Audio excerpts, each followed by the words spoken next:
શું આપ સ્પેશિયલ બાળકના પેરેન્ટ્સ છો અને તમારા બાળકના ફ્યુચરને ધ્યાનમાં લઈને ખૂબ જ ચિંતામાં રહ્યા કરો છો? ઘણી વખત તમે તમારા બાળકની સરખામણી બીજા બાળકો સાથે કરીને પણ હતાશાની લાગણી અનુભવતા હશો, સાચું ને? અને બાળક સમાજમાં કે સોસાયટીમાં એકલું ના પડી જાય તેનો પણ સતત ડર અનુભવ્યા કરતો હશો, રાઈટ? તો મિત્રો, હું અનિતા પંચાલ, સ્પેશિયલ એજ્યુકેટર, મારા વિશિષ્ટ બાળકોના માતા પિતાએ ધ્યાનમાં રાખવા જેવી 9 બાબતો રજૂ કરું છું. મિત્રો, આ 9 બાબતો તમે ધ્યાનમાં રાખીને તમારા બાળકને ટ્રેનિંગ આપશો તો જરૂર તેમાં સુધારો જોવા મળશે અને તમને તમારા બાળક સાથે કામ કરવાની સારી એવી મજા આવશે. તો ચાલો જોઈએ સ્પેશિયલ બાળકના પેરેન્ટ્સે ધ્યાનમાં રાખવા જેવી 9 બાબતો. સૌથી પહેલી બાબત છે સ્વીકાર. તમે તમારા બાળકનો સ્વીકાર કરો.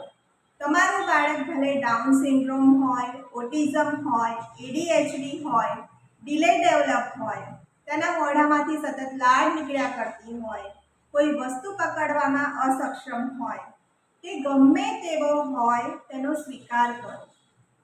બાળક સ્પેશિયલ છે તો તેને સ્પેશિયલ ટ્રેનિંગ આપવાની છે. પછી તમારે ત્યાં ભૂવા કે કોઈ ઊંટ વૈદ કરવાની જરૂર નથી. જુઓ મિત્રો, આંખમાં તકલીફ થઈ હોય ને તો આંખના ડૉક્ટરને જ બતાવવું પડે. પછી ત્યાં તમે ઓર્થોપેડિકને બતાવવા જાઓ તો કંઈ ફરક ના પડે.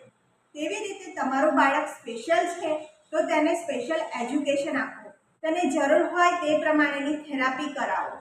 બીજું છે પોઝિટિવ રહો, હકારાત્મક રહો.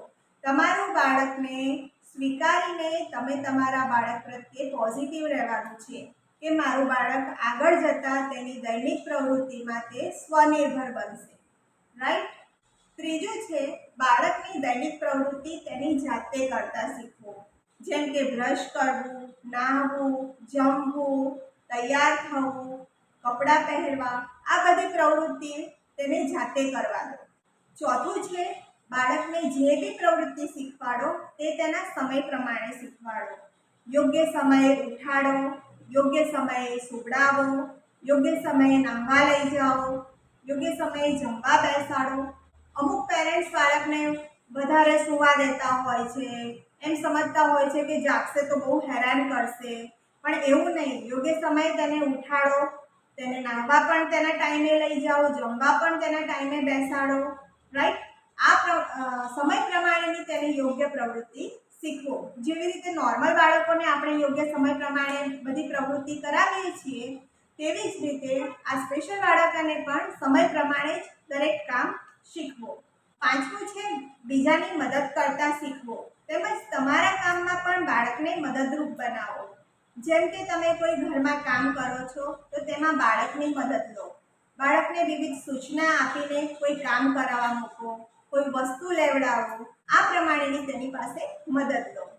છઠ્ઠું છે સારું વર્તન શીખવાડો, ગુડ બિહેવ. અને આમાં તમારે પણ સારું વર્તન કરવાનું છે. ઘણી વખત પેરેન્ટ્સ પોતે ગુડ બિહેવ નથી કરતા અને બાળકને શીખવાડતા હોય છે, પણ એવું નહીં મિત્રો. અહીં તમારે પણ યોગ્ય વર્તન કરવાનું છે અને બાળકને પણ તે પ્રમાણે શીખવવાનું છે. ઘરમાં કેવી રીતે બેસવું, કેવી રીતે જમવું, ક્યાં ચપ્પલ મૂકવા, ક્યાં કપડાં મૂકવા, દરેક વસ્તુ યોગ્ય રીતે શીખવો. મોટાને કેવી રીતે માન આપવું, નાના સાથે રમવું, દરેક વસ્તુ બાળકને અહીં શીખવવાની છે. સાતમું છે બાળકને સાંભળો. ઘણી વખત બાળક માતાને કંઈ કહેતું હોય છે પણ માતા તે સાંભળવા જ તૈયાર નથી હોતી. એનું કારણ કદાચ સ્પીચ પ્રોબ્લેમ હોઈ શકે કે પછી બાળક કોઈ વાત એક્સપ્રેસ કરી ના શકતું હોય. અહીં તમારે બાળક સાથે ખાસ રેપો બાંધવાનો છે. બાળક સાથે ઇમોશનલી કનેક્ટ થવાનું છે.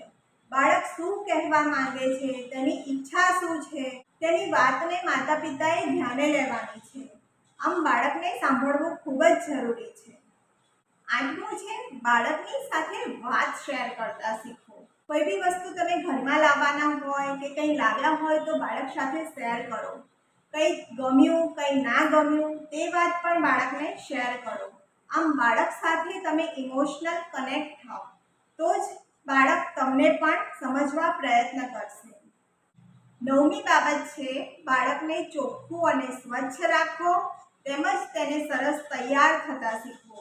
મિત્રો, બાળક સ્પેશિયલ છે એટલે ઘણીવાર તેના મોઢામાંથી લાળ ટપકતી હોય છે, કાં તો વારંવાર તે ગંદુ થતું હોય છે, તેના કપડાં ગંદા હોય છે.